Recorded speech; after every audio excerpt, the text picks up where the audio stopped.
Hi hello నమస్తే welcome to kitchen queen. మా ఈ వీడియో మీకు నచ్చినట్లయితే లైక్ చేయండి, షేర్ చేయండి. మా ఈ కిచెన్ క్వీన్ ఛానల్ని సబ్స్క్రైబ్ చేయండి. ఈ రోజు నేను చాలా సింపుల్ గా ఇంకెంతో టేస్టీగా ఉండే పప్పు చకోడీలను తయారు చేస్తున్నానండి. ప్రాసెస్ చాలా ఈజీగా ఉంటుందండి. టేస్ట్ విషయానికి అయితే సూపర్ గా ఉంటుంది. 90s జనరేషన్ కిడ్స్ కి అయితే ఈ పప్పు చకోడీలు అనేవి మంచిగా తెలుస్తాయండి. ఈ జనరేషన్ పిల్లలకి కొంచెం తెలియదు, కానీ నేను చూపించే ప్రాసెస్ లో మీరు తయారు చేసేసి మీ పిల్లలకి పెట్టినట్టయితే చాలా టేస్టీగా తింటారండి. అంత టేస్టీగా ఉంటాయి. నేను ఈజీ ప్రాసెస్ లో కూడా చేసి చూపిస్తాను. ప్రాసెస్ ఏం పెద్దగా ఉండదండి. ఒక 10 minutes లో మనం ఈ పప్పు చకోడీలు అనేవి తయారు చేసుకోవచ్చు అనమాట. 1 month వరకు నిల్వ చేసుకోవచ్చు. ఈ ప్రాసెస్ లో ముందుగా నేను ఒక బౌల్ నిండుగా పచ్చిశనగపప్పును నానపెట్టుకున్నానండి. ఒక 1 hour ముందు నానపెట్టేసుకుంటే ఈ విధంగా చక్కగా నానిపోతుంది పచ్చిశనగపప్పు అనేది. తర్వాత ఒక కాటన్ క్లాత్ ని ఇలా వేసేసుకొని నీళ్ళని వడగట్టేసి ఈ కాటన్ క్లాత్ మీద ఈ పచ్చిశనగపప్పుని ఇలా వేసేసుకొని మన తడి అంతా పచ్చిశనగపప్పు తడి అంతా కాటన్ క్లాత్ పీల్చుకునేంత వరకు ఇలా పెట్టేసి ఒకసారి మంచిగా క్లాత్ తో ఇవి తుడిచేసేసి పచ్చిశనగపప్పుని కొంచెం పొడి పొడిగా లాడుతున్నప్పుడు మనం ఒక బౌల్లో తీసేసుకొని పక్కన పెట్టుకోండి. ఆరబెట్టమంటే ఎండలో ఆరబెట్టొద్దండోయ్, ఇలాగా కాటన్ క్లాత్ మీదే ఆరబెట్టేసేయండి. ఒక 5-10 minutes లో ఆరిపోతాయి. తర్వాత ఆరిన తర్వాత ఒక బౌల్లో తీసుకొని పక్కన పెట్టుకున్నాను. ఇప్పుడు ఒక మిక్సింగ్ బౌల్ ని తీసుకొని అందులో ఒక కప్పు మైదా పిండిని తీసుకొని అదే కప్పుతో 1/2 కప్పు వరకు నేను బియ్య పిండిని యాడ్ చేశాను. అంటే ఒక బౌలు మైదా పిండి అయితే 1/2 బౌలు బియ్య పిండి అనమాట. బియ్య పిండి వేయటం వల్ల క్రిస్పీగా వస్తాయండి మన చెకోడీలు అనేవి. ఈ బియ్య పిండి మైదా పిండి చక్కగా కలిపేసుకోవాలండి. తర్వాత నేను స్టవ్ ఆన్ చేసుకొని దాని మీద ఒక పాన్ని పెట్టానండి. పాన్ని పెట్టేసేసి పాన్లో మనం ఏ కప్పుతో అయితే మెజర్మెంట్ తీసుకున్నామో పిండిని అదే కప్పుతో నేను 1.5 కప్పు వాటర్ ని యాడ్ చేసుకున్నాను. 1.5 కప్పు పిండికి 1.5 కప్పు వాటర్ ని యాడ్ చేసుకొని ఈ వాటర్ లో నేను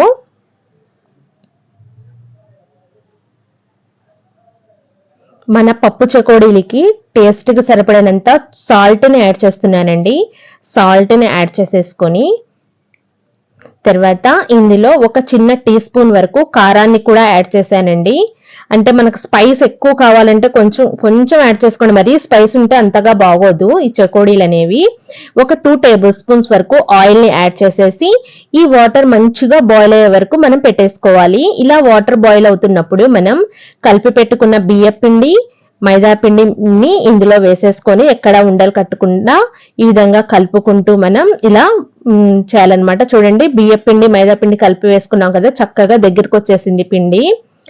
చూడండి, చక్కగా కలిపేసుకోవాలి. ఎక్కడ ఉండలు కట్టలేదు. నాకైతే వేసేటప్పుడు కొంచెం జాగ్రత్తగా కలుపుకుంటూ మనం ఉడకనివ్వాలన్నమాట. ఒక 2 minutes తర్వాత స్టవ్ ఆఫ్ చేసేసి మూత పెట్టి కొంచెం గోరువెచ్చగా అయ్యేంత వరకు చల్లారించుకోవాలండి. మరీ పూర్తిగా చల్లారకూడదు. కొంచెం గోరువెచ్చగా ఉన్నప్పుడే మనం ఈ పిండిని ఈ విధంగా చక్కగా కలిపేసుకోవాలన్నమాట. సాఫ్ట్ గా కలిపేసుకోవాలి. కలిపేటప్పుడు ఇంకో 2 tablespoons వరకు ఆయిల్ ని యాడ్ చేసుకోండి. ఎందుకంటే ఇలా ఆయిల్ ని యాడ్ చేసుకోవటం వల్ల మనం పిండి కలిపేటప్పుడు పిండి అనేది చేతికి అంటుకోకుండా సాఫ్ట్ గా తయారవుతుంది అనమాట. మన చకోడీలు ప్రిపేర్ చేయడానికి కావాల్సిన పిండి చక్కగా సాఫ్ట్ గా తయారవుతుంది.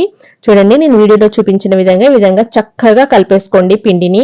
నేనైతే ఏ బౌల్లో అయితే నేను పిండిని ఉడకపెట్టి పెట్టానో అదే బౌల్లో కలుపుకుంటున్నానండి. చూడండి, చక్కగా కలుపుతున్నాను. ఎక్కడ చేతికి అంటకుండా సాఫ్ట్ గా తయారవుతుందండి ఈ పిండి. ఇక్కడ చేతికి అంటుకోలేదండి, సాఫ్ట్ గా తయారైపోతుంది. ఇలా కలిపేసుకొని నేను ఈ పిండిని 2 parts గా డివైడ్ చేశానండి. ఒక పార్ట్స్ ఎల్లో చకోడీలు, ఒక పార్ట్స్ కి కొంచెం కలర్ వేసి కలర్ చకోడీల్ని తయారు చేశాను.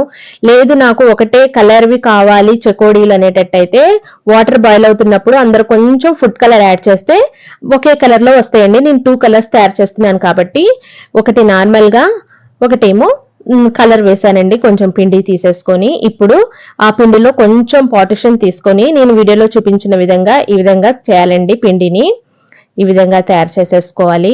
మరీ సన్నగా కాదు, మరీ లావుగా కాకుండా ఇలా తయారు చేసుకున్న పిండిని చూడండి, నేను వీడియోలో చూపించిన విధంగా ఇలాగా చకోడీలు చుట్టాలండి. చకోడీలు చుట్టేసేసి నేను పక్కన పెట్టేసుకుంటున్నాను. చూడండి, చక్కగా పిండి చక్కగా నానింది కాబట్టి, చక్కగా ఉడికింది కూడా కాబట్టి మన చెకోడీలు అనేవి ఎక్కడ పగుళ్ళు లేకుండా సాఫ్ట్గా వచ్చేస్తున్నాయండి. మనకి ఇష్టమైన సైజులో మనం చెకోడీలు తయారు చేసుకోవచ్చండి. చిన్న సైజు కావాలంటే చిన్న సైజు, పెద్ద సైజు. ఈ చెకోడీలకి పప్పులను ఎలా అందుతున్నానో నేను వీడియోలో చూడండి.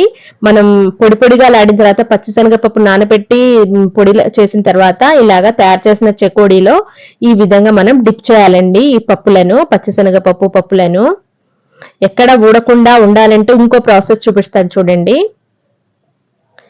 ఇలాగా డిప్ చేయొచ్చు, లేకపోతే మనం ఆయిల్లో వేయంగానే చెకోడీలు ఊడకూడదు అంటే ఒక్కొక్క పచ్చిశనగపప్పును ఈ విధంగా దాంట్లో ప్రెస్ చేసేసినా కూడా మన ఆయిల్లో వేస్తే ఊడవండి పచ్చిశనగపప్పు అనేవి. నేను కలర్ చెకోడీలు కూడా చేసి చూపిస్తున్నాను చూడండి. కలర్ చెకోడీలు కూడా చక్కగా చెకోడీలు తయారవుతున్నాయి. చూడండి, నేను వీడియో చూపించిన విధంగా ఇలా ఒక్కొక్క పచ్చిశనగపప్పును కూడా ఈ విధంగా అద్దుతా ఉంటే మనం ఆయిల్లో వేస్తే పైకి రావండి, అంటే ఊడిపోకుండా ఉంటాయన్నమాట. డిప్ చేయొచ్చు పచ్చిశనగపప్పులో ఈ విధంగా. మనం ఒక్కొక్క పప్పును కూడా దాంట్లో అదిమేసి పెట్టేయచ్చు అనమాట. ఇలాగా నేను అన్ని చెకోడీలను తయారు చేసుకున్నాను, 2 కలర్స్ చెకోడీలను. ఇప్పుడు ఆయిల్ని ఒక బాండీలో ఆయిల్ని వేసేసి హీట్ అవటానికి పక్కన పెట్టేసుకున్నానండి. ఆయిల్ అయితే కొంచెం బాగా హీట్ అవ్వాలండి. హీట్ అయిన తర్వాత మీడియం ఫ్లేమ్లో పెట్టేసుకొని ఒకసారి ఆయిల్ హీట్ అయిందో లేదో చెక్ చేస్తున్నాను.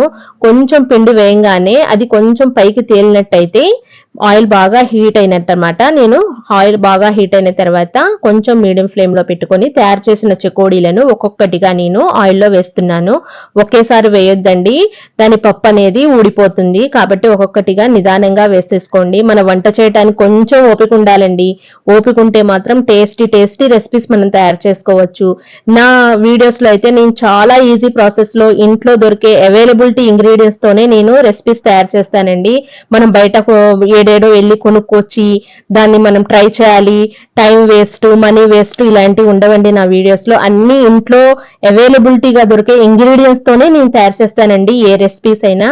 చూడండి, ఒక 2-3 మినిట్స్ కి మంచిగా వేగాయి మన చెకోడీలు అనేవి. నేను తీసేస్తున్నాను. ఈ చెకోడీలు వేగటం ఏంటంటే మనం వేసిన తర్వాత నురుగులాగా వస్తుంది. ఆ నురుగంతా పోయి చెకోడీలు పైకి తేలాయి అంటే చెకోడీ మంచిగా ఫ్రై అయినట్టు అనమాట. నేను ఒక స్టెయినర్ లో తీసుకొని ఎక్స్ట్రా ఆయిల్ తీసేసి ఫ్రై అయిన చెకోడీలను ఒక ప్లేట్ లో వేసుకున్నానండి. చాలా క్రిస్పీగా ఉన్నాయండి మన చెకోడీలు అనేవి. ఇదే విధంగా మిగతా చెకోడీలను కూడా ఒక్కొక్కటిగా ఆయిల్లో వేసేసుకొని మంచిగా ఫ్రై చేసేసుకొని నేను ఒక ప్లేట్ లో పెట్టేసుకుంటున్నాను. మనం ఒక 15-20 మినిట్స్ అనేవి మనం స్పెండ్ చేస్తే టైం మంచి స్నాక్ ఐటమ్ దొరుకుతుందండి. చూడండి, వీటిని నేను ఒక సర్వింగ్ ప్లేట్ లో సర్వ్ చేసుకున్నాను. కలర్ఫుల్ గా ఉన్నాయి కదండి మన చెకోడీలు అనేవి. చాలా టేస్ట్ కూడా ఉన్నాయండి, మంచి క్రిస్పీగా ఉన్నాయండి. మా పిల్లలు అయితే చాలా ఎంజాయ్ చేస్తూ తిన్నారండి ఈ చెకోడీలు అనేవి. వాళ్ళకి ఈ చెకోడీలను చూడటం కొత్త అండి. చూస్తే ఏంటి మమ్మీ పప్పులు ఉన్నాయి దీని మీద అని చెప్పేసి చాలా ఇంట్రెస్టింగ్ గా తిన్నారండి ఈ చెకోడీలు. అంత టేస్టీగా ఉన్నాయి. చూడండి ఎంత క్రిస్పీగా కనపడుతున్నాయి కదా. ఈ టేస్టీ చెకోడీలు తయారు చేసి ఈ జనరేషన్ పిల్లలకు కూడా మన జనరేషన్ లో ఉండే పప్పు చెకోడీల టేస్ట్ చూపించాలనుకుంటున్నారా? అట్లయితే ఈ వీడియోని చూసి లైక్ చేసి మీరు తయారు చేసి మీకు ఎలా వచ్చిందో నాకు కామెంట్ బాక్స్ లో కామెంట్ చేయండి. ఈ వీడియోని లైక్ చేసి షేర్ చేసి మీ ఫ్రెండ్స్ కి కానీ మీ రిలేటివ్స్ కి కానీ షేర్ చేయండి. Thanks for watching.